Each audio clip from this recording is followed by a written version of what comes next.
Assalamualaikum warahmatullahi wabarakatuh. Dan mereka mengikuti apa yang dibacakan syaitan pada zaman kerajaan Sulaiman. Dan tidaklah Sulaiman kufur, akan tetapi setan-setan itulah yang kafir. Akan tetapi setan-setan itulah yang kafir. Mereka mengajarkan manusia tentang sihir dan tidaklah diturunkan kepada dua malaikat di Babil, Harut dan Marut. Dan tidaklah keduanya mengajarkan, dan tidaklah salah satu dari keduanya mengajarkan sesungguhnya kami adalah fitnah bagi kalian, maka jangan kufur.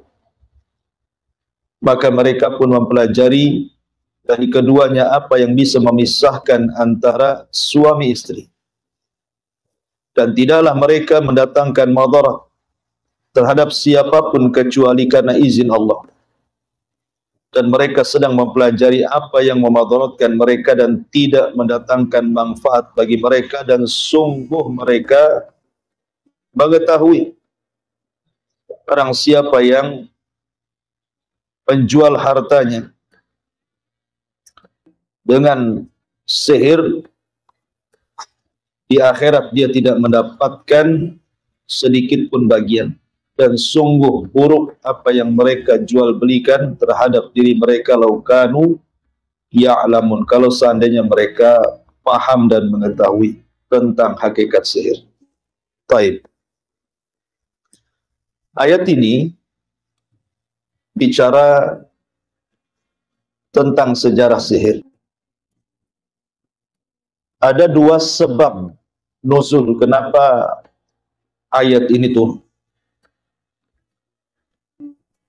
Asbab nuzul yang pertama, ketika Nabi SAW berada di Madinah, artinya setelah hijrah, orang-orang Yahudi datang kepada Nabi SAW bertanya tentang hakikat sihir. Apa itu sihir? Maka Nabi SAW tidak menjawab sampai turun ayat ini.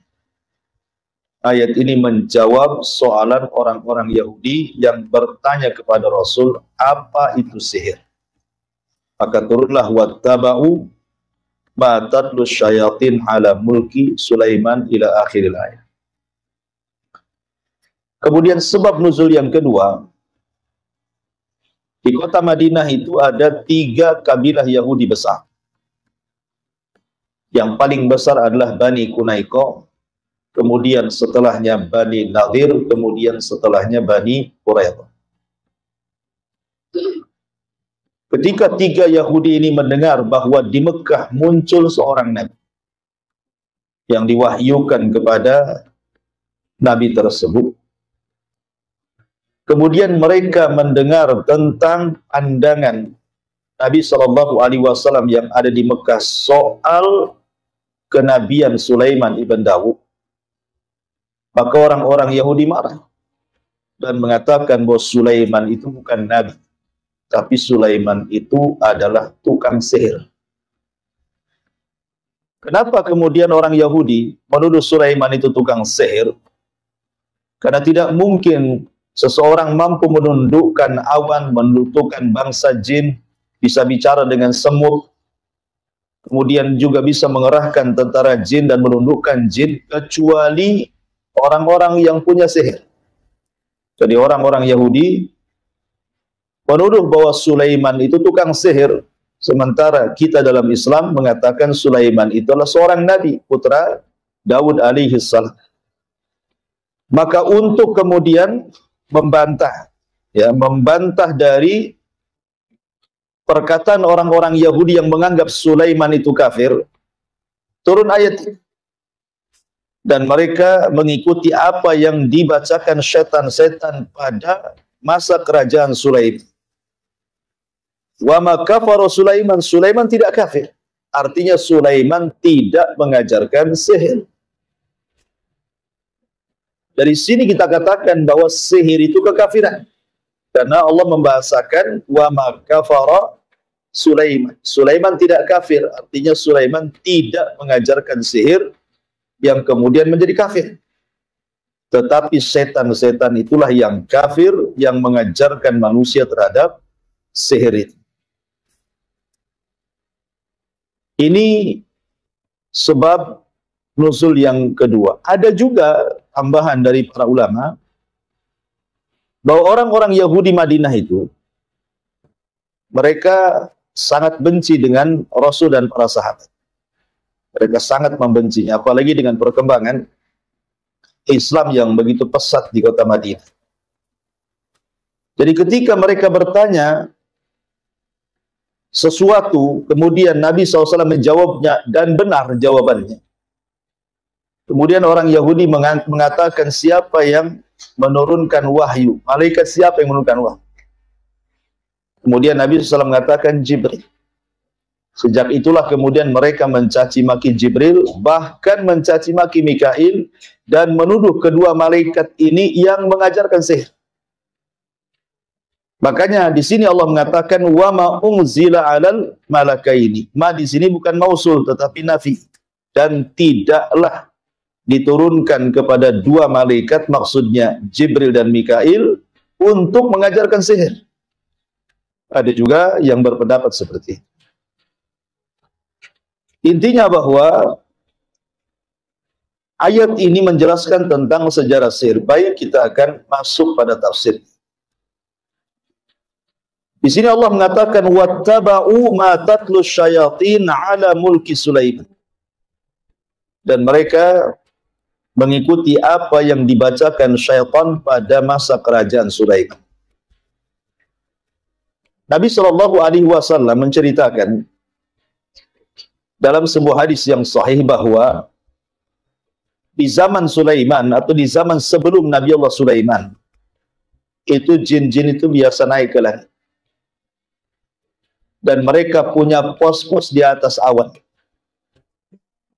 Kemudian dari pos-pos di atas awan itulah mereka kemudian satu dengan yang lainnya naik ke langit.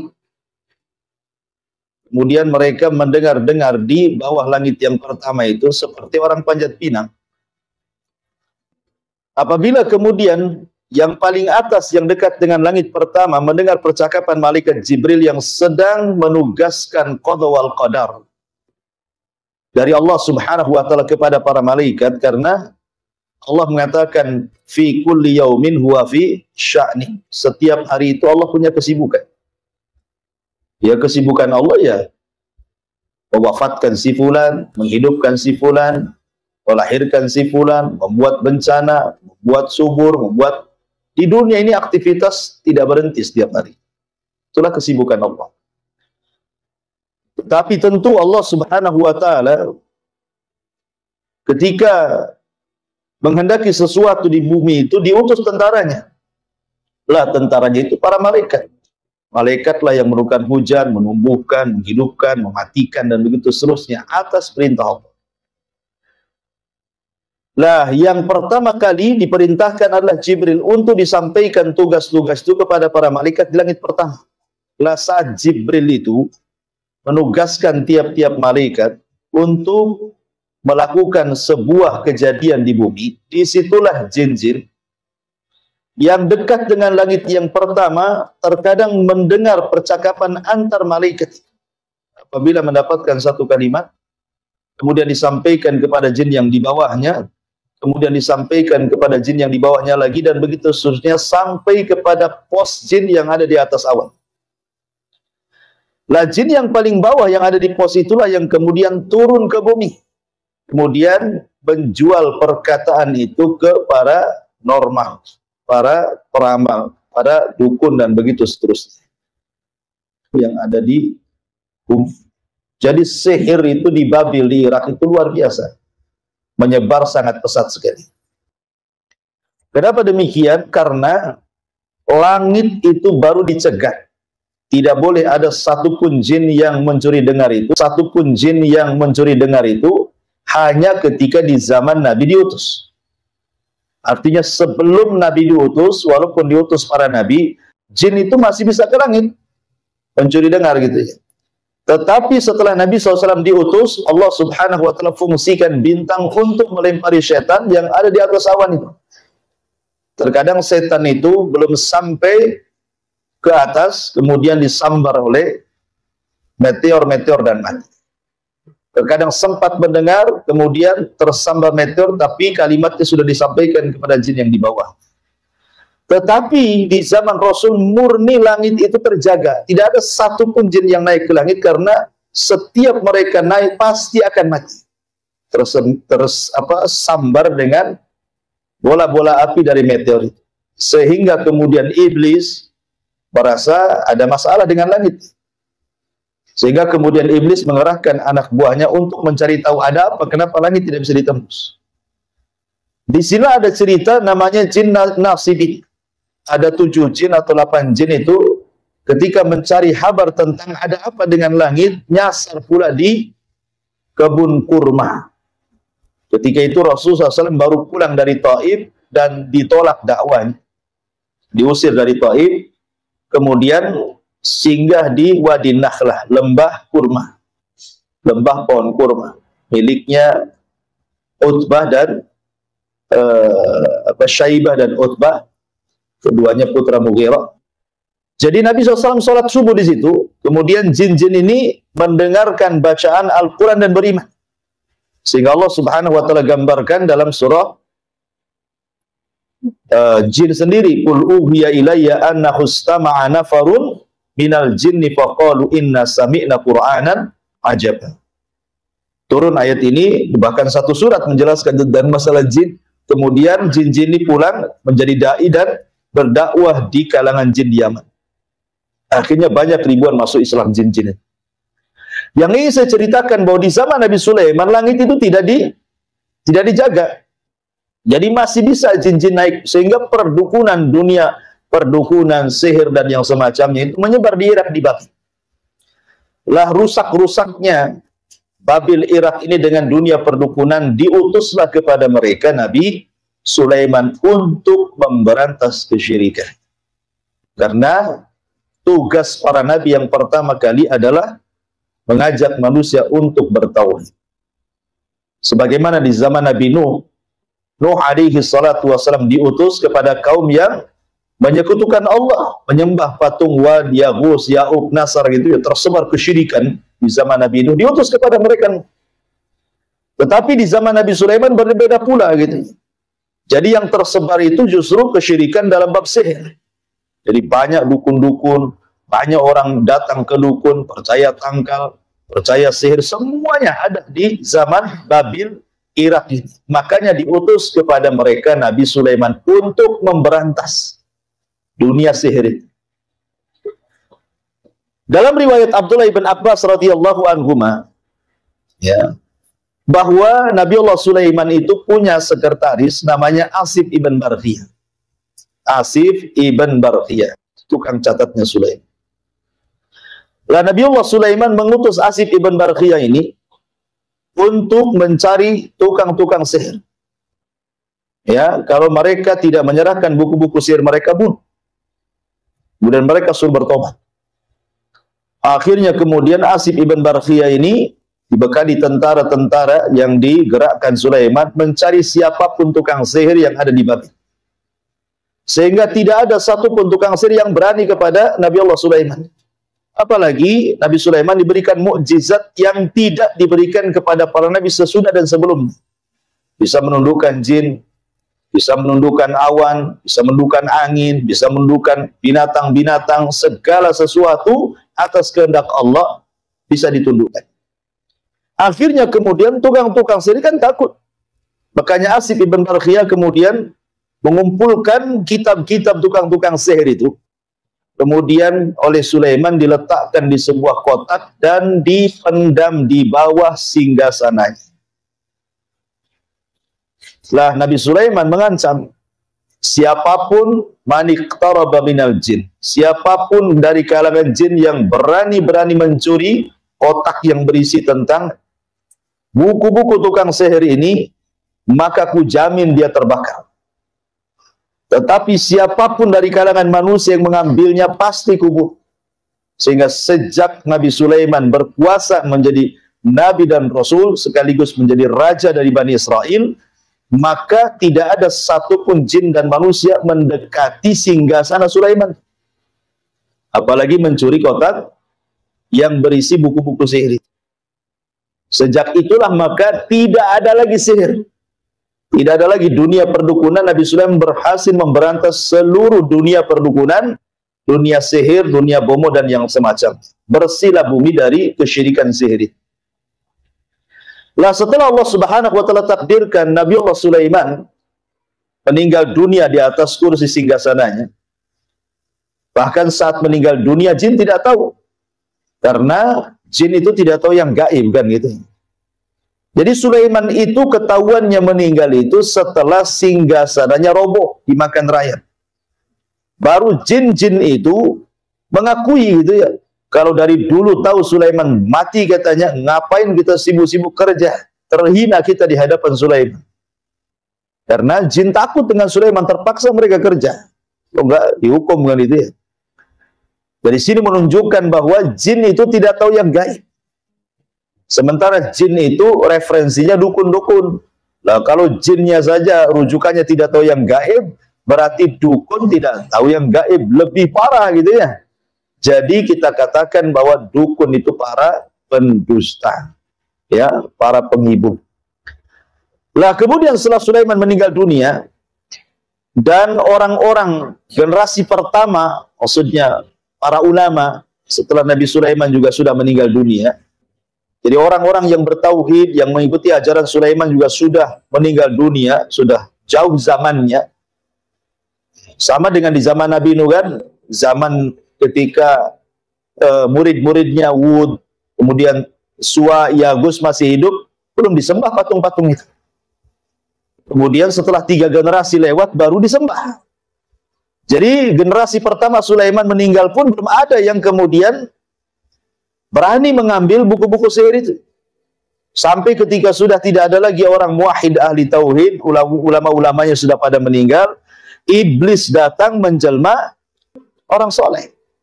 Ya, iblis datang menjelma orang soleh, datang kepada orang-orang Yahudi, Bani Israel. Kemudian dikatakan, maukah kutunjukkan kepada kalian sebuah pembendaharaan yang tidak akan musnah. Ilmu yang dimiliki Sulaiman. Kalau kalian mau mengambil pembendaharaan itu, maka kalian akan memiliki ilmu seperti Sulaiman. Kemudian iblis mengatakan, sesungguhnya Sulaiman itu bukan nabi, tapi tukang sihir. Orang-orang tidak percaya, ya, karena bagaimanapun Sulaiman itu sangat kuat ajarannya, makanya nggak ada yang percaya mengatakan Sulaiman itu tukang sihir. Tapi yang namanya setan, datang 1 kali gagal, datang 2 kali. Ketika 2 kali datang, datang 3 kali. Modelnya kan begitu ya. Ya. Akhirnya karena terus-teruskan kan begitu. Sebuah kabar itu, kalau pertama kali mungkin orang mengatakan, nah ini hoax. Memang hoax gitu ya. Tapi kalau terus, kadang-kadang hati ini jadi goncang. Jangan-jangan benar. Nah gitu maksudnya ya. Jadi, iblis terus datang mempengaruhi orang-orang yang jauh setelah generasi setelah Nabi Sulaiman alaihi salam. Akhirnya lambat laun mereka yakin bahwa Sulaiman itu tukang sihir. Akhirnya orang-orang jahat di antara mereka kemudian berusaha untuk menggambil pembendaharaan yang di bawah singgasana Sulaiman. Maksudnya kotak yang berisi buku-buku sihir itu. Dan berhasil diambil. Ya, kemudian dipelajari, akhirnya kemudian menyebarlah kesyirikan kembali setelah era meninggalnya Nabi Sulaiman. Jadi sebelum tersebar kesyirikan, datangnya Sulaiman hilang. Setelah wafatnya Sulaiman tersebar lagi. Ya. Lah akhirnya Allah Subhanahu wa taala mengutus malaikat yang namanya Harut dan Marut untuk membedakan antara wahyu dengan sihir. Bahwa yang tersebar di tengah-tengah masyarakat itu adalah syaitan yang mengajarkan. Itu bukan wahyu daripada Sulaiman. Makanya akhirnya Allah turunkan Harut dan Marut untuk datang kepada manusia, memberitahu bahwa sihir itu perbuatan setan. Makanya Harut dan Marut selalu mengatakan fala takfur. Ya, jangan kufur kalian. Jangan kufur. Jadi Allah Subhanahu wa taala mengutus dua malaikat itu bukan mengajarkan sihir, bukan. Ingin menjelaskan hakikat sihir. Sihir itu kekufuran. Maka kalau mempelajari jangan kufur. Itu maksudnya ya. Tetapi kemudian orang-orang Yahudi ada yang tidak mau mempelajari, ya ngikuti nasihatnya Harut dan Marut. Ada juga yang terus-menerus mempelajari, akhirnya jadi jahat. Sejak itulah tersebar ilmu sihir di kalangan orang Yahudi sampai di zaman Nabi. Ketika Nabi SAW memuji Sulaiman, bahwa dia seorang Nabi dan Rasul, orang-orang Yahudi Madinah tidak terima. Dan mengatakan Sulaiman itu tukang sihir, katanya. Dia bukan Nabi. Ya, dan begitulah sampai hari ini menganggap Sulaiman itu tukang sihir. Itulah keyakinan orang-orang Yahudi. Baik, kita baca Allah Subhanahu wa taala berfirman, "Wattaba'u ma tatlus syayatin 'ala mulki Sulaiman." Dan mereka mengikuti apa yang dibacakan setan-setan di zaman kerajaan Sulaiman. Wa ma kafara Sulaiman, Sulaiman tidak kafir. Jadi tuduhan orang-orang Yahudi kepada Sulaiman mengajarkan sihir itu tidak benar. Karena Allah Subhanahu wa taala bantah Sulaiman tidak kafir, artinya Sulaiman tidak mengajarkan sihir. Dari sini menunjukkan bahwa sihir itu kekafiran. Sihir itu kekafiran, bagaimana tidak kafir? Penyihir itu kadang-kadang menginjak mushaf. Terkadang 40 hari tidak wudhu. Ya, terkadang tidak sholat. Terkadang mereka mengolok-olok Allah, mengolok-olok Rasul, mengolok-olok ayat-ayat Al-Quran. Terkadang mereka menyembelih kepada selain Allah. Ya kan? Terkadang mereka kemudian menghina ayat-ayat suci Al-Quran. Ya, makanya dunia sihir itu dunia kekafiran. Sini Allah mengatakan, wa ma kafara Sulaiman, Sulaiman tidak kafir karena dia tidak mengajarkan sihir. Karena sihir itu tuh kekafiran, dan memang begitu praktek sihir itu, semua isinya kekafiran. Kemudian Allah katakan, lalu siapa yang mengajarkan sihir itu kalau bukan Sulaiman? Walakinna syayatina kafaru. Allah menyingkap siapa pelaku yang mengajarkan sihir itu. Tetapi setan-setan itulah yang kafir. Maksudnya setan-setan itulah yang mengajarkan kekafiran. Apa kekafirannya? Yu'allimunan nasa sihra. Kekafirannya adalah karena mereka mengajarkan manusia soal sihir. Sekali lagi dari sini bahwa sihir itu adalah kekafiran dan perbuatan setan. Makanya dalam ayat yang lain Allah mengatakan, alam tara ilal ladzina utul kitaba, alam tara ilal ladzina utu nasiban minal kitab, yu'minuna bil jibti wat taghut. Allah mengatakan, alam tara ilal ladzina utu nasiban. Tidakkah engkau melihat orang-orang yang diberikan bagian daripada kitab, maksudnya orang-orang Yahudi, yu'minuna bil jibti wat taghut. Yang awalnya mereka beriman dengan Taurat, yakin dengan Taurat, mengamalkan Taurat, tiba-tiba berpaling dan mereka beriman kepada al-jibti dan taghut. Apa jibti? Kata Jabir, jibti itu artinya al-kahana. Dunia perdukunan. Ada yang mengatakan saharah, dunia sihir. Adapun taghut itu syaitan, ya setan-setan. Jadi orang-orang Yahudi dulu itu awalnya berpegang kepada tauhid. Mereka masih mengikuti Taurat. Mereka masih mengikuti ajaran-ajaran Taurat. Tetapi setelah kemudian di zaman Sulaiman meninggal dunia, kemudian setan datang membujuk orang-orang Yahudi untuk mempelajari sihir. Akhirnya mereka tidak yakin dengan Taurat dan beriman dengan dunia perdukunan dan sihir. Makanya Allah turunkan ayat, alam tara ilal ladzina utu nasiban minal kitab yu'minuna bil jibti wa taghut.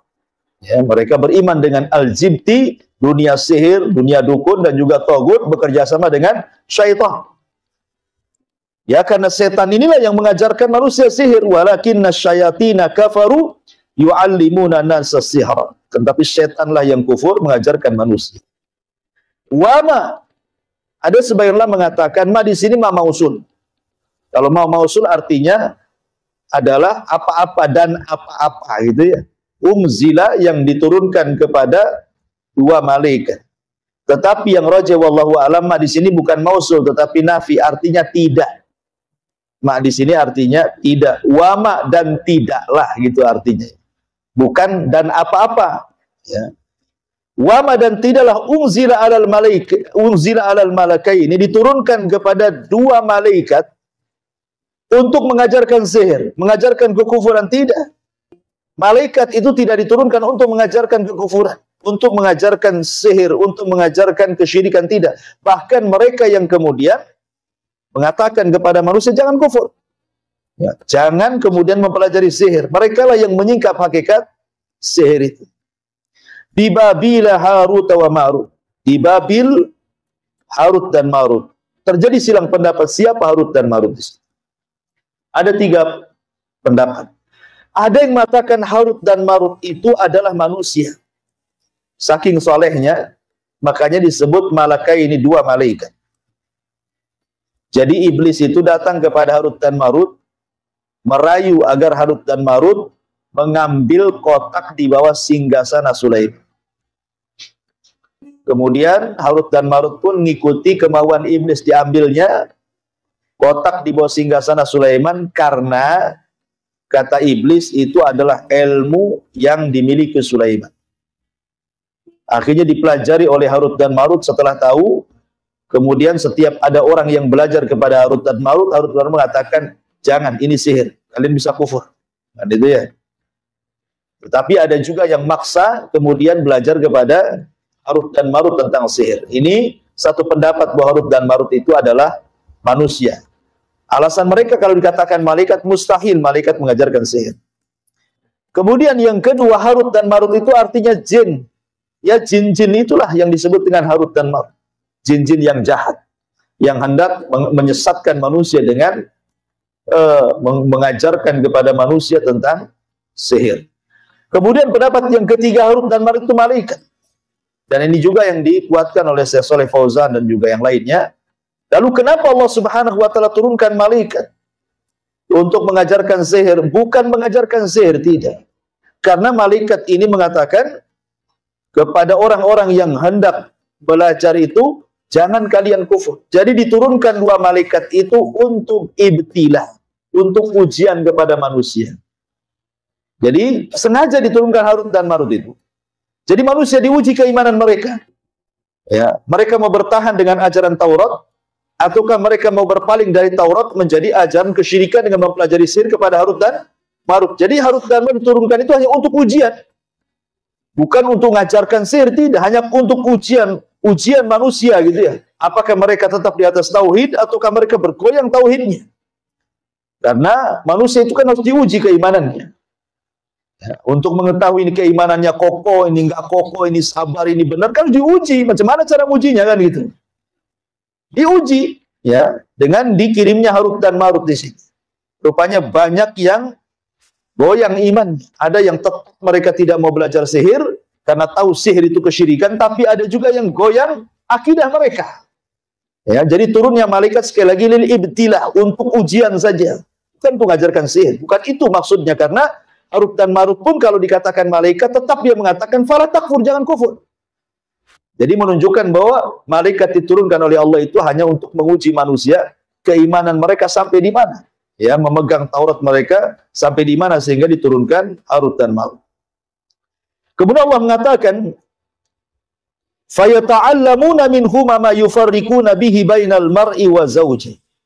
Dan mereka mempelajari dari keduanya, Harut dan Marut, ma yufarriquna, apa yang bisa memisahkan bihi dengan sihir tersebut, bainal mar'i wa zawji, antara seseorang dan pasangan. Dari sini menunjukkan bahwa sihir itu kebanyakan adalah ditujukan kepada keluarga. Dari sini juga sihir yang ditujukan kepada sebuah keluarga itu terbagi menjadi dua. Ada namanya sihrut tafriq, ya, sihir untuk memisahkan suami istri gitu. Ada namanya sihrul mahabbah, sihir untuk kesukaan seorang suami kepada istri atau sebaliknya. Bahasa kitanya pelet gitu ya. Jadi ada yang sifatnya memisahkan, ada yang sifatnya menggabungkan. Ada sihir tafriq, memisahkan, ada sihir mahabbah, ilmu pelet gitu ya. Dan itu kebanyakan seperti itu. Dan kalau kita cerita tentang dua ilmu ini, sebenarnya dua ilmu ini tergabung padanya dua sihir.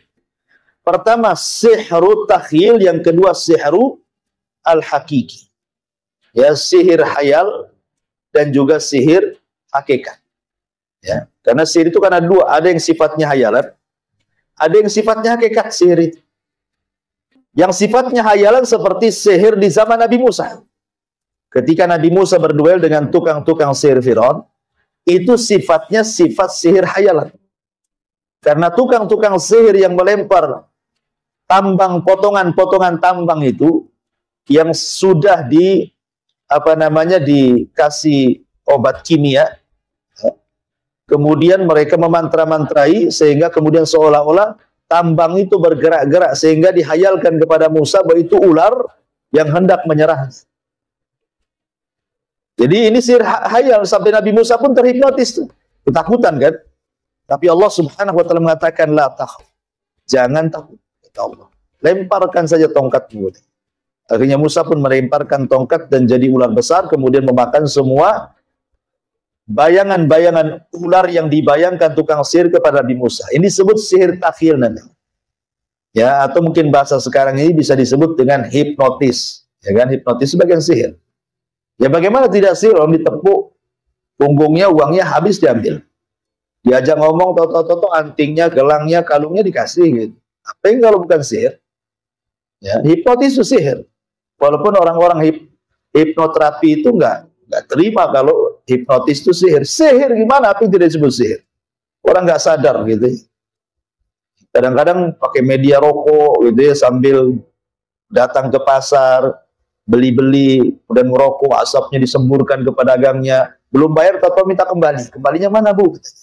Ya, lebih kasih kena hipnotis kan itu ya. Ya, hati-hati tuh kalau ibu jualan ada orang merokok, jangan-jangan lagi hipnotis.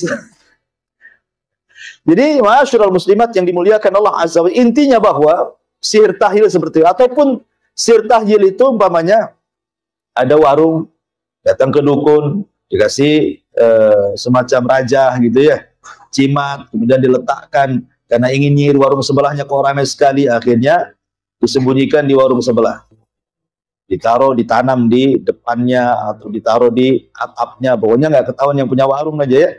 Kemudian dihayalkan, jadi yang tadinya ramai nggak ramai. Jadi kalau orang datang ke situ yang biasa langganan kayaknya menakutkan, kayaknya ada apa gitu ya. Sudah dibayangkan, nggak jadi akhirnya ke sebelahnya. Itu dihayalkan, itu namanya sihir takhyil gitu ya. Menghayalkan akhirnya memindahkan pelanggan ke yang lain gitu. Atau juga dalam suami istri. Jadi istri itu dihayalkan suami itu kayak setan gitu ya. Tengok suami itu pokoknya kayak setan aja deh. Kayak iblis gitu ya. Nggak mau dia. Ya. Atau sebaliknya gitu juga gitu ya. Jadi itu padahal itu bagian daripada sihir tahyil. Dihayalkan sehingga akhirnya terjadi kebencian. Suami benci istri atau sebaliknya. Ya. Memang setan sengaja menghayalkan. Itu namanya sihir tahyil. Ataupun mungkin betul-betul hakikat. Nah, hakikat ini yang bahaya karena bisa membunuh. Bisa membuat orang stroke berkepanjangan, bisa membuat orang sakit tidak jelas sebabnya, akhirnya gak normal orang ini, gak seperti orang biasa bisa aktivitas, dia hanya tidur termenung, gelisah, pokoknya hidupnya penuh dengan ketakutan, terkadang bisa membunuh. Nah, ini yang bahaya. Ya, itu namanya sihir hakikat, itu bahaya sekali ya. Ini yang kemudian yang puncak daripada ilmu sihir ya inilah. Ya, sampai membuat orang stroke, dikirimnya paku, dikirimnya macam-macam gitu ya ke perutnya sehingga akhirnya kemudian dia sakit berkepanjangan berakhir dengan kematian. Nah di sini Ini sihir takhil, maksudnya yufarriqu bainal mar'i wa zawji. Kenapa kemudian setan itu lebih fokus kepada sihir untuk menghancurkan keluarga? Karena setan itu paling senang kalau ada keluarga hancur. Dalam sebuah hadis Nabi SAW bahwa setan itu akan mengutus setiap harinya dari singgasana di tengah lautan, kemudian ya ba'atsu saraya, mengutus tentara-tentaranya. Jadi pagi diutus, malam kasih laporan. Jadi kalau kasih laporan, wahai Tuan Iblis, saya sudah berhasil tuh menggoda si Anu sampai tidak sholat. Iblis biasa-biasa aja. Ya. Kata orang ini, kenapa kok nggak bahagia wahai Tuanku Iblis? Aku kan sudah goda dia sampai tak sholat. Apain kau goda? Nggak digoda pun nggak sholat dia, katanya. Jadi orang-orang ini ada yang kayak gitu. Jadi Iblis tuh nggak terlalu bangga kalau ada orang goda bisa sampai berbuat zina, bisa sampai judi, mabok, atau nggak sholat. Itu nggak begitu bangga. Tapi ketika anak buahnya laporan, wahai Tuan Iblis, saya berhasil menceraikan keluarga si Fulan. Itu paling bangga. Bangkit dia, diambil piala, diletakkan di kepalanya, dipeluknya, dan mengatakan, anta. Oh, kamu ini pasukan terhebat dari pasukan gue. Kenapa demikian? Karena kalau seandainya setan itu berhasil memisahkan suami istri, itu korbannya bukan satu orang. Ya. Korbannya ya istrinya korban, suaminya korban, keluarga istri korban, keluarga suami korban, teman-temannya juga korban, ikut-ikutan kan itu karena curhat ke kawannya kan. Kemudian anak-anaknya juga jadi korban.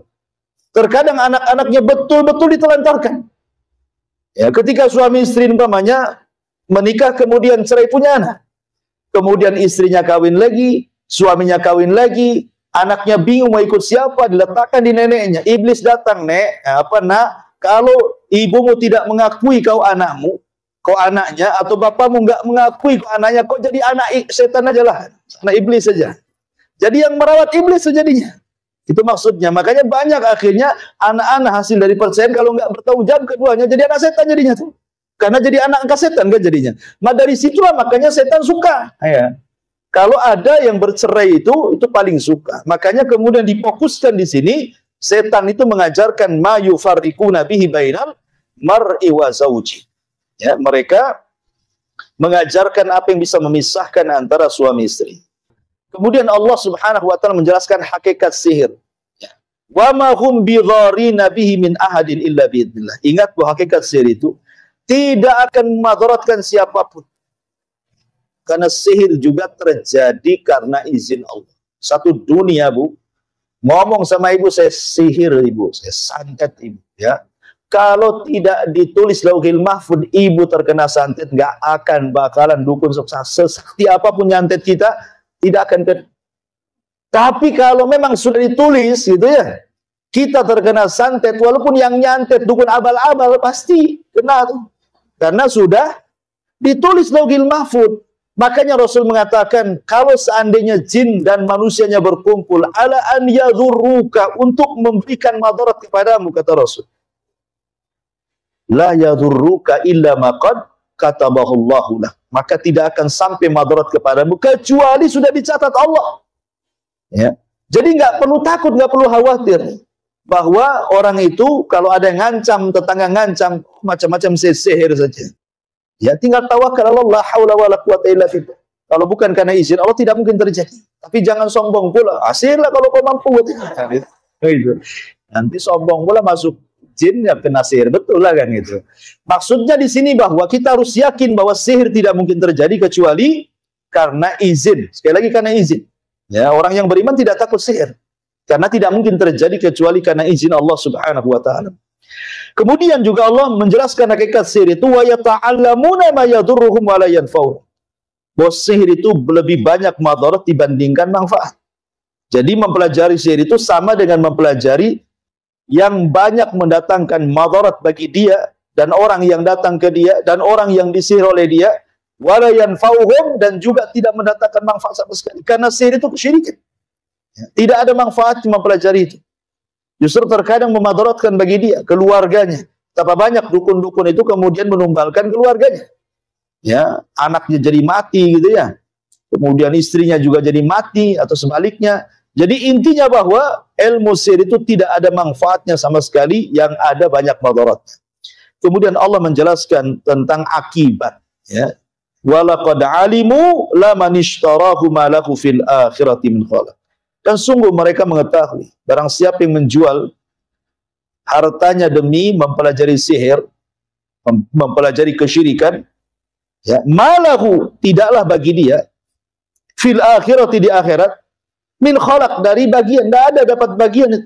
Orang yang memperjualbelikan akidah mereka dengan sihir, karena jin-jin itu ketika datang kepada manusia kemudian menawarkan dunia sihir, dunia perdukunan, jin itu tidak mungkin free, gratis kan, itu mengajarkan sihir itu atau menolong tentang sihir itu, kecuali setelah terjadi kekufuran dulu. Mungkin disuruh nginjak mushaf, ngencingi mushaf, berakin mushaf, itu yang menghinakan mushaf, atau menulis mushaf dengan darah haid, dengan benda-benda najis, atau suruh mencaci maki Allah, nabinya, pasti suruh kufur dulu tuh.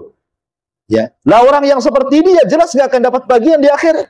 Karena Al-Quran dihinakan, Allah dihinakan, Rasul dihinakan. Walaqad alimu laman ishtara, maka mereka mengetahui sungguh orang yang memperjualbelikan akidah mereka dengan sihir, malahu, bagi dia, tidaklah bagi dia fil akhirat, tidak akhirat, min khalaq, akan dapat bagian sedikit pun dari jannah, dari sorga. Wala bi'sa ma syarau bihi, amat buruk apa yang mereka jual belikan, anfusam, terhadap diri mereka, akidah dengan sihir gitu ya, tauhid dengan syirik. Laukanu ya'lamun, kalau mereka tahu akibat daripada sihir itu sendiri. Baik, masyarul muslimat yang dimuliakan Allah Azza wa Jalla, dari ayat ini kita tahu bahwa sejarah sihir itu tersebar di zaman memang sebelum zaman Nabi Sulaiman, tepatnya di sebuah negeri di Babilonia, di mana? Di Irak. Ada yang mengatakan bahwa yang pertama mempelajari sihir itu adalah Namrud. Ya, dalam kisah Israiliyat, tapi ya tidak ada dalam Quran Sunnah, tidak ada. Kalau Quran Sunnah yang menjelaskan tentang masalah ini saja, Harut dan Marut, dan kita tetap mengacu kepada Quran. Tapi ada juga sebagai wawasan bahwa dari keterangan Taurat ataupun keterangan kisah Israiliyat itu bahwa yang pertama kali mempelajari sihir adalah Namrud.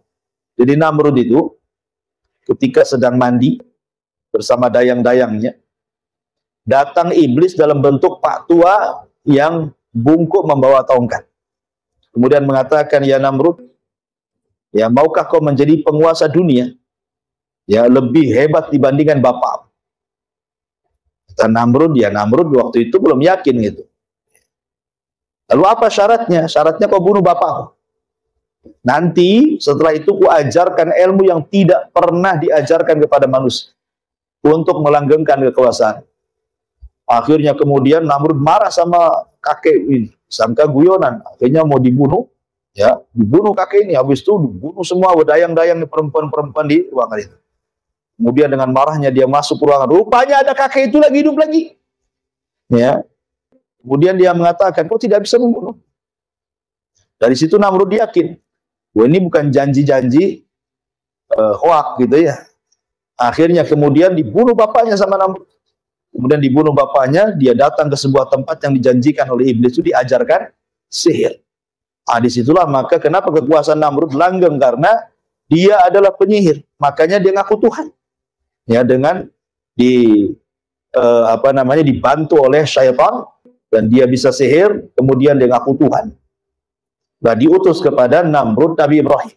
Makanya Ibrahim juga diberikan mukjizat yang jauh lebih hebat dibandingkan sihirnya Namrud. Dibakar enggak apa-apa kan itu. Sampai Namrud kecewa sama iblisnya. Loh, kenapa ada orang lebih sakti dari saya, katanya. Ya.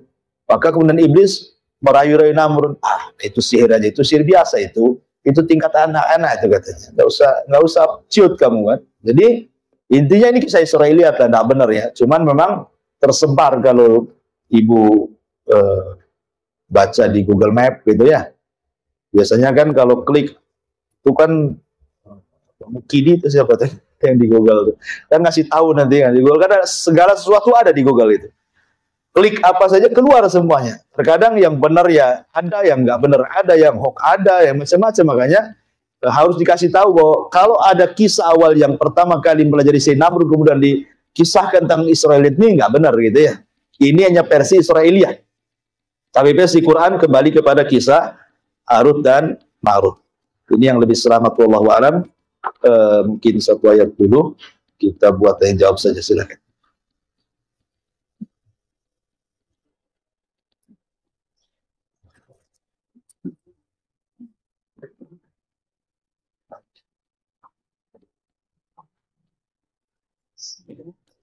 Assalamualaikum. Waalaikumsalam. Ingin bertanya, saya tahu sihir itu katanya datangnya tengah malam. Nah, bagaimana cara kita untuk berlindung dari sihir yang datangnya di tengah malam? Ya, alhamdulillah. Iya, kebanyakan. Dan berarti siang tak ada, cuman kebanyakan beraksinya syaitan itu malam. Karena memang kekuatan sihir di malam hari itu menguat. Makanya Nabi Musa ketika ditantang duel oleh tukang-tukang sihir memberikan syarat. Syaratnya apa? Kalau kau mau duel denganku, duellah di waktu duha. Jadi Musa berduel di waktu duha karena tahu bahwa malam itu menguat kekuatan syaitan. Makanya Musa meminta untuk duel di waktu duha. Ya. Ketika kerajaan mengadakan pesta, kayak mungkin bahasa kitanya Agustusan gitu ya, itu kan dari mana-mana datang menyaksikan duelnya Musa dengan tukang-tukang sihir gitu. Jadi memang lebih ke malam hari. Makanya kenapa ada surah Muawwidzatain itu menjelaskan tentang kita berlindung dari ghasik. Ghasik itu malam hari. Idza waqab, apabila sudah gelap gulita. Nah, kenapa? Karena kekuatan sihir datang. Kita berlindung dari ghasik, dari gelap gulita malam, karena setan itu menguat di malam hari. Makanya maksiat lebih banyak dilakukan di malam hari dibandingkan di siang hari. Maksiat apa saja? Ya, lebih banyak dilakukan di malam hari dibandingkan di siang hari. Termasuk juga sihir yang dikirim itu juga di malam hari. Makanya Nabi SAW kemudian menganjurkan kita sebelum tidur untuk berwudu. Ya, sebelum tidur untuk membaca 3 qul. Dan juga ditambah dengan qul ya ayyuhal kafirun juga ya. Qul huwallahu ahad, qul a'udzu birabbil falaq, qul a'udzu birabbin nas, dan qul ya ayyuhal kafirun. Kenapa juga dibaca qul ya ayyuhal kafirun? Karena qul ya ayyuhal kafirun menjelaskan tentang tauhid uluhiyah. Kalau Al-Ikhlas, Qul huwallahu ahad, itu menjelaskan tentang rububiyah dan asma wa sifat. Ya, jadi kalau kita dua-dua baca berarti terpenuhi tauhidnya. Nah, tauhid rububiyah, asma wa sifat dan uluhiyah terpenuhi di 2 surah. Namanya surah Al-Ikhlas dan surah Qul ya ayyuhal kafirun. Makanya dua-dua surat ini disebut Al-Ikhlas. Kalau disebut surah Al-Ikhlas berarti 2. Ya, 1 Somad, suratus Somad, Qul huwallahu ahad, Allahus samad. Yang kedua qul ya ayyuhal kafirun. Ini dua-duanya disebut surah Ikhlas. Karena surah Al-Kafirun menjelaskan hakikat tauhid uluhiyah, tentang peribadatan. Saya tidak akan menyembah apa yang kalian sembah. Ini bicara tentang uluhiyah.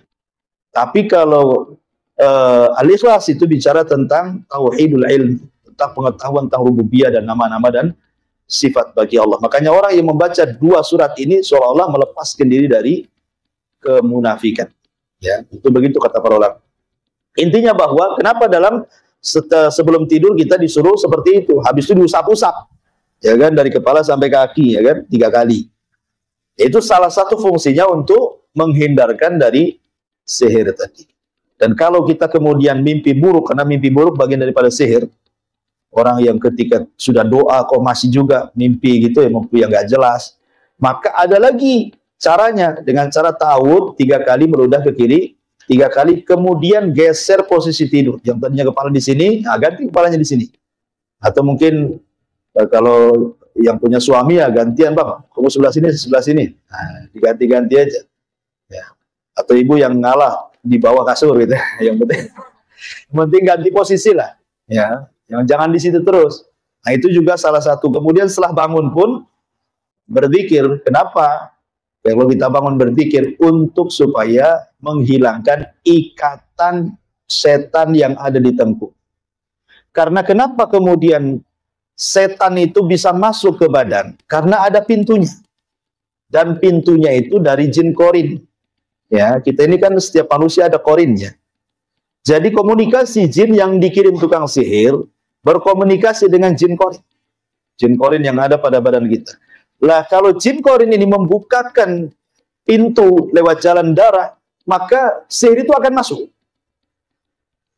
Makanya kenapa seseorang itu harus banyak berdoa supaya juga mengalahkan jin korin yang ada dalam badan kita. Dengan doa-doa itu kan jin korin dia melemah dia. Sehingga sihir tidak masuk. Tapi kalau tidurnya asal-asalan ya jin korin makin kuat dan makin bekerja sama dia. Sehingga masuk ke mimpi, masuk ke macam-macam, ngirim-ngirim penyakit dan begitu seterusnya. Ya itu mungkin yang paling jelas ya kalau bisa malam hari.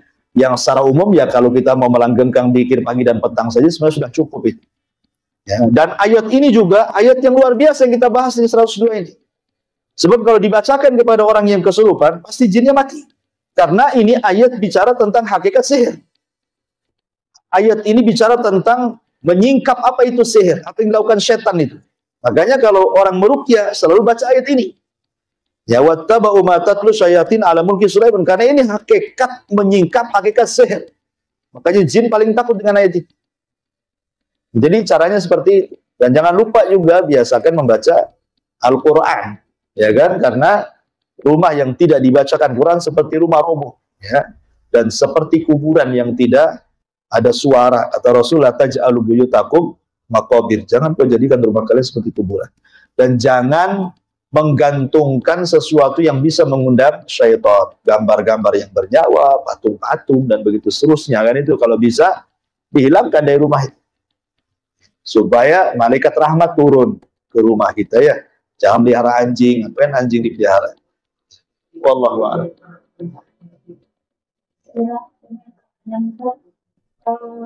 Media sosial itu kan selalu menggunakan itu. Nah, bagaimana ketika orang yang terkena sihir, dia sudah diruqyah dan dia diruqyah dirinya sendiri, tapi bukulnya itu belum ketemu. Apakah setelah dibukulnya itu belum ketemu, maka pengaruh sihir itu masih tetap akan melekat kepada orang tersebut? Ya, alhamdulillah. Sihir itu tidak mesti pakai buku. Sihir itu tidak mesti pakai buku. Tetapi ada juga yang menggunakan media buhul. Ya, sihir itu kan macam-macam. Ada yang pakai obat kimia gitu ya. Racikan-racikan obat. Ada juga yang pakai mantra-mantra gitu ya. Hipnotis dan yang lain itu nggak pakai buhul. Tapi memang sihir yang paling ganas itu kalau menggunakan buhul. Itu yang paling ganas. Karena Allah Subhanahu wa Ta'ala mengatakan min syarri nafasat fil uqad. Nafasat itu artinya tiupan-tiupan yang sedikit ada ludah yang keluar, disebut nafsun. Makanya dalam bahasa Arab itu ada namanya taflun, nafsun, nafhun. Ya. Kalau nafhun itu hanya niup saja, itu namanya nafhun. Kalau taflun itu meludah tanpa ada angin. Tapi kalau nafsun itu meludah ada anginnya, sambil keluar ludahnya. Angin plus ludah itu disebut nafsun namanya. Makanya nafasati fil uqad artinya tukang-tukang sihir yang meniup-niupkan buhulnya dengan angin dan ludahnya di situ ya. Itulah orang-orang sihir. Sambil mantra-mantra ditiupkan buhul gitu ya. Nafasati fil uqad. Uqad itu artinya sebuhul dalam bahasa Arab. Uqad itu pengikat. Ya. Dan uqad itu bisa terjadi kalau terdukung oleh 3 perkara. Ingat, buhul itu, uqad itu terjadi kalau didukung 3 perkara. 1 dari pihak penyihir, 2 dari pihak orang yang disihir, 3 dari setan yang membantu tukang sihir. Kalau 3-tiganya dukung, terjadi sihir. Ya. Pertama dari tukang sihir, memang ada azam kuat untuk menyihir. Dia memang betul-betul ada roh jahat di dalamnya untuk menyakiti orang. Karena harus ada niat. Ya kan? Kan begitu kejahatan itu ya. Bukan hanya ada niat pelakunya, tapi ada kesempatan, katanya. Waspadalah. Jadi, saya ulangi bahwa harus ada niat yang kuat untuk menyihir orang. Kemudian yang kedua, dari pihak setan yang akan membantu. Ya. Harus terjadi komunikasi yang baik, kerjasama yang baik Dengan cara apa? Siap kufur. Sehingga makin kufur, makin ditolong sama setan kan. Kemudian dari pihak orang yang disihir memang lalai. Tidak, jarang baca Quran, jarang berzikir gitu kan, jarang sholat orangnya kan. Pokoknya lalai dia. Ya, sama sekali tidak beribadah kepada Allah. Kalau 3 uqad ini bersatu, ini pasti terjadi sihir. Jadi bukhul itu akan terjadi kalau terdiri dari 3 unsur ini. Tapi kalau salah satunya tidak terjadi 3 unsur, tidak akan terjadi sihir. Tidak akan terjadi sihir kecuali karena izin Allah. Namanya orang ini orang soleh, memang betul-betul dia jaga zikir pagi petang. Ini tukang sihir mau nyihir-nyihir dia, tidak bisa-bisa. Udah pakai bukhul macam-macam, tidak bisa. Kecuali memang sudah takdirnya, ya dia terkena. Tapi belum takdir nggak akan bisa. Kenapa? Karena dia sudah membentengi dirinya. Karena kekuatan benteng Quran itu jauh lebih hebat dibandingkan sihir itu sendiri, gitu ya. Nah, tapi kalau orang yang disihirnya memang ya seperti itu, ibadah kurang, macam-macam kurang ya, ya pasti terjadi sihir dengan mudah. Ya, tapi kalaupun orang itu sudah membentengi diri, tapi tetap kena sihir, itu balik ke takdir nafsu. Mungkin Allah Subhanahu Wa Taala ingin menghendaki dia terkena sihir untuk menggugurkan dosa-dosanya, mengangkat derajatnya, dan begitu seterusnya, kita tidak tahu. Ya, karena Rasul sendiri tersihir oleh Labid Ibn A'sam gitu ya. Kalau Nabi saja terkena sihir, apalagi kita. Tetapi sekali lagi, bukan berarti pasti kita kena sihir, tidak. Karena di sini Allah sudah mengatakan bahwa tidak mungkin sihir terjadi kecuali izin. Nah gitu ya. Makanya harus terpenuhi bukhul itu dengan 3 ini. Walaupun udah ditaruh di mana-mana, ya, kalau orangnya ahli ibadah ya susah juga disihir. Kadang-kadang balik ke penyihirnya tuh sihirnya, kan? Nah, makanya pentingnya membentengi tadi pagi petang dan begitu seterusnya. Wallahu a'lam. Silakan. Apakah penyakit itu seperti dari sini? Terus bagaimana kita mengatakan pada keluarga dekat kita atau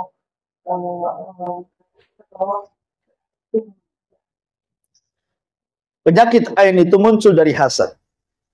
Ingat, penyakit ain itu muncul dari penyakit hasad. Makanya kenapa Allah Subhanahu Wa Taala mengkhususkan berlindung dari orang hasad apabila sedang hasad. Wa min syarri hasidin idza hasad. Karena penyakit ain tidak terjadi kecuali dari orang hasad. Kalau orang nggak hasad nggak punya penyakit ain. Ya, penyakit ain itu tidak lepas daripada hasad. Makanya Quran tidak menyebutkan ain, tetapi menyebutkan hasad. Karena hasad itu suka yataraqqab, suka ngawas-ngawasi kenikmatan orang dengan matanya. Ya kan, makanya disebut penyakit ain. Sebenarnya kalau cerita hasad, semua orang itu punya hasad. Saya, ibu, siapapun pasti punya hasad dalam hati. Ya, tetapi tidak memadaratkan hasad itu. Yang memadaratkan itu hasad kalau ibu mainkan. Ya, kalau enak kali hidup itu kan hasad. Ya. Apa saya seperti dia? Itu hasad. Nah, cuman kan kalau hanya perasaan-perasaan gitu saja nggak memadaratkan hasad. Tapi kalau sudah kemudian dimainkan, mulai dia beraksi. Gimana caranya nih bangkrut dia? Gimana caranya pelanggannya pindah ke saya? Dari mana dapat duit itu? Yang punya tuyul, macam-macam. Mulai itu, kalau sudah dimainkan dengan suudon, kemudian ada gerakan gitu ya. Nah, itu yang bahaya tuh. Sebab ketika dia hasad, setan masuk. Kemudian bersarang di matanya, jadilah penyakit ain. Makanya kenapa kemudian disarankan oleh para ulama, kalau mendapatkan nikmat dari Allah, apapun nikmatnya, ibu dapat suami soleh, ibu dapat anak soleh soleha, ibu dapat kendaraan mobil bagus, ibu baru beli rumah, ibu baru beli kebun, apa saja lah nikmat itu. Ingat, ketika dapat nikmat, disinilah letak melawan hasad dengan lawan. Kalau melawan hasad itu, cari lawan yang seimbang. Ya, hasad itu menghilangkan nikmat. Berarti kita harus mencari sebab untuk melanggengkan nikmat. Apa itu? Berkah. Maka jangan lupa doa berkah. Umpamanya baru beli mobil, ya Allah berkahin mobil saya. Kita punya anak-anak kecil, ya Allah mudah-mudahan anak saya ya berkah. Tabarakallah. Itu ya, bahasa Arabnya gitu ya. Masya Allah, tabarakallah. Gitu. Jadi biasakan berdoa berkah. Karena berkah itu lawan hasad. Berkah itu nambah nikmat, hasad itu ngilangin nikmat. Makanya kalau mendapatkan nikmat, doa berkah, minta supaya diberkahi. Nah, supaya orang-orang yang punya ain di matanya itu nggak fungsi, sudah dilawan dengan lawannya. Ya. Kemudian yang kedua, orang yang hasad, yang punya penyakit ain itu tidak tahu mana satu orang. Kita tidak bisa mendeteksi. Oh si Anu, kenapa? Matanya merah, lagi sakit mata. Ya tidak bisa lah bilang penyakit ain. Ya betul penyakit mata, tapi dari unsur medis, bukan sihir. Ya kan? Nggak bisa kita deteksi tetangga mana satu, kawan mana satu, belakang, depan, samping, kiri, kanan. Kita tidak tahu orang hasad itu, karena hasad itu penyakit hati. Karena kita tidak tahu musuh kita mana satu. Kalau musuhnya nampak kan enak saja, itu hasad sama saya pindah ke rumah, selesai kan itu. Ya. Atau kita nasihati. Tetapi karena tidak tahu orang hasad itu, makanya yang bisa melawan hasad itu hanya Allah. Maka minta kekuatan kepada Allah, la haula wala quwata illa billah. Seperti kisah siapa? Kisah pemilik 2 kebun. Kalau seandainya engkau mengatakan sebelum masuk kebunmu, la haula wala quwata illa billah, tidak ada daya dan kekuatan milik Allah, tidak akan hancur kebun. Ya. Makanya jangan lupa gitu ya, meminta pertolongan kepada Allah supaya Allah binasakan orang-orang yang hasad kepada kita. Ya. Maksudnya bukan dibinasakan dan dibunuh, bukan. Maksudnya jangan sampai kemudian hasad itu terkena kita gitu. Karena itu penyakit ain. Makanya sering kadang-kadang dicontohkan oleh para ulama itu, terkadang ibu mengadakan acara makan-makan kayak di rumah begitu, atau acara ya apalah rame-rame di rumah, akikah atau apa gitu, ngundang orang rame. Ya, awal-awalnya biasa-biasa saja, datang dari mana-mana. Kan tidak tahu yang hasad satu yang mana tuh. Kalau ibu sudah ngundang orang itu, kepala orang itu beda-beda isinya, Bu. Hati-hati. Namanya ngundang orang ramai ya. Ya mau cadaran, nggak cadaran sama saja. Kepalanya kan beda-beda. Ya, otaknya itu beda-beda. Ya. Jadi, karena kita tidak tahu nih otaknya yang datang kita undang itu beda-beda, disinilah pentingnya kita berdoa. Ya, supaya jangan sampai orang-orang yang kita undang itu ada yang membawa penyakit hasad dan penyakit ain. Ya, karena terkadang awalnya beres-beres saja di rumah, oh senang ketawa ke TV, banyak orang kan. Setelah kemudian pada pergi, makin stres itu. Tadinya ketawa jadi stres. Terkadang menjadi bertengkar dengan suami. Terkadang anak bertengkar dengan anak-anaknya. Ya, kok tadi ketawa-ketawa, kok sekarang jadi musuhan gitu kan. Boleh jadi ada yang hasad. Terkadang ada barang aja yang rusak di situ. Ya, ada barang yang rusak. Ini handphone baru beli, kenapa hang ini?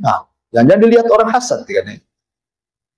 Jadi kita tidak tahu mana satu, makanya kalau ngundang orang, gitu, kita berdoa di situ. Berdoa, ya Allah, mudah-mudahan tamu-tamu ini tidak membatalkan saya. Ya. Jangan sampai ada orang hasad masuk ke rumah saya. Gitu. Jadi tetap dalam kondisi apapun minta pertolongan kepada Allah Azza wa Jalla. Dan ain itu ada, makanya kenapa kita harus berlindung dari penyakit ain. Salah satunya dengan membaca Qul a'udzu birabbil falaq. Gitu ya. Karena di situ ada kalimat min syarri hasidin idza hasad. Wallahu a'lam. Jadi mulai dari diutus, mulai dari lahir beliau, sampai diutus, sampai kemudian wafat, langit dijaga. Tapi setelah Rasul wafat, naik lagi dia ke langit.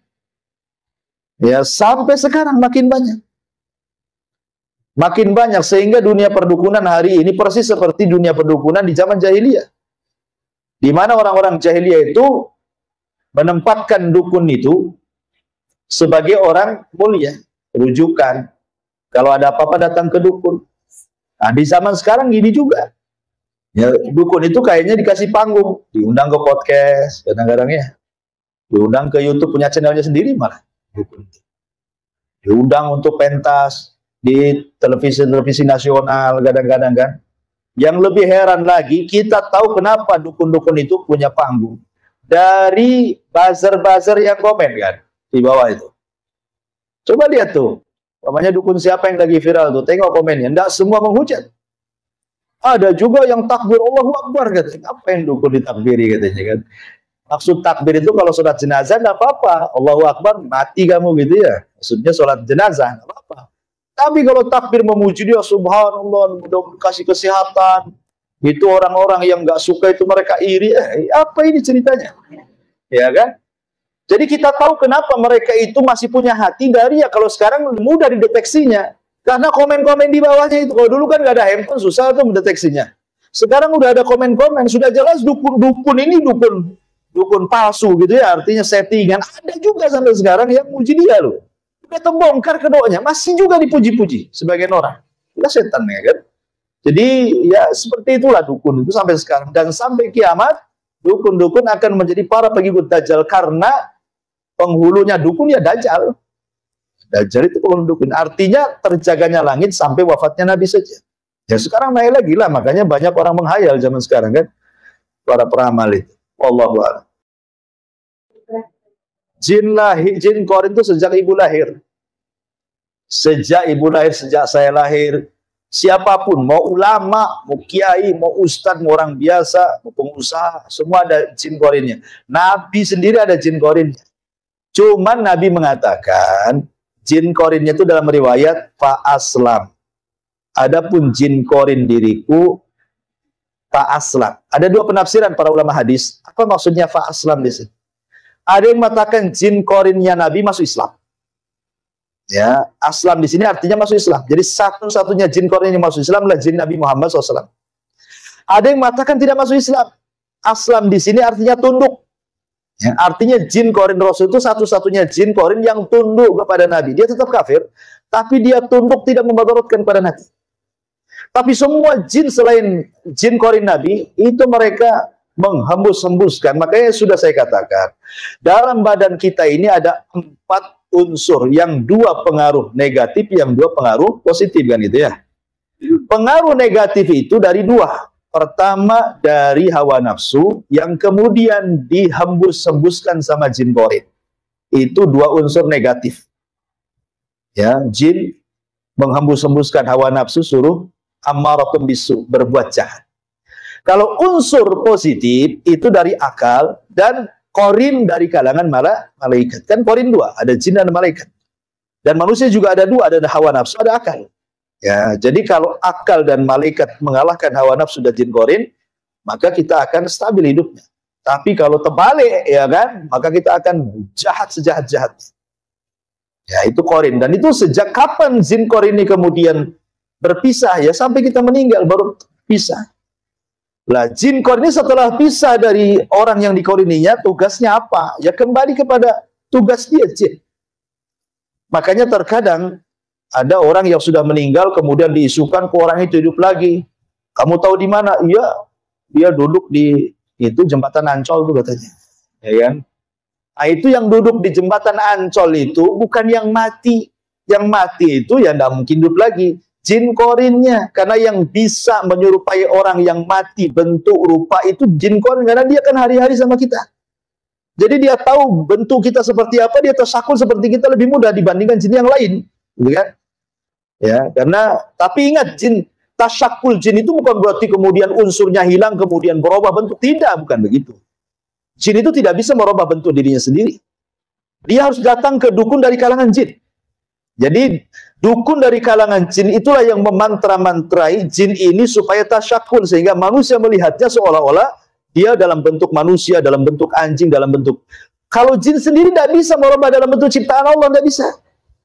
Ya, jadi yang bisa, kenapa jin tasyakul itu bukan dia beralih bentuk dengan sesuka dia, tidak bisa. Dia harus datang ke dukun jin juga. Tolong Pak dukun jin, bentuk saya seperti ini gitu maksudnya. Ya karena tidak mungkin merubah ciptaan Allah itu tidak mungkin. Siapa yang bisa merubah ciptaan Allah? Ya, jin tidak punya kekuatan untuk merubah ciptaan Allah. Hanya dukun jin itulah yang seolah-olah kemudian menyihir dengan sihir takhil, hayalan, seolah-olah jin ini beralih rupa. Terkadang jin ini diwarna-warnai. Ya, dikasih warna-warna, warna-warni jin ini. Untuk nakut-nakuti orang dikasih warna-warna, dikasih apa ya? Wah, kan ada pewarna ya, ibu kan tahu pewarna bumbu itu kan mungkin ya. Kasih warna coklat, kasih warna. Jadi